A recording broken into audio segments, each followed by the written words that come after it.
আজ শুক্রবার গাজীপুর শ্রীপুর মাওনা চৌরাস্তা ফ্লাইওভার চত্বরের নিচে ইস্কন নিষিদ্ধের দাবিতে সমাবেশ ও বিক্ষোভ মিছিল অনুষ্ঠিত হয়।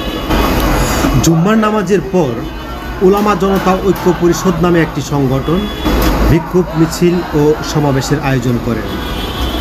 উক্ত সমাবেশে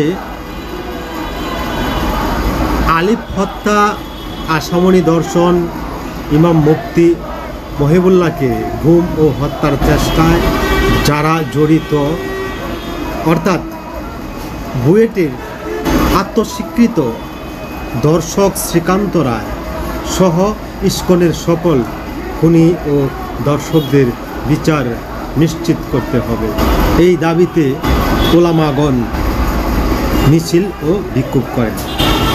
ধন্যবাদ সবাইকে। আল্লাহ হাফিজ।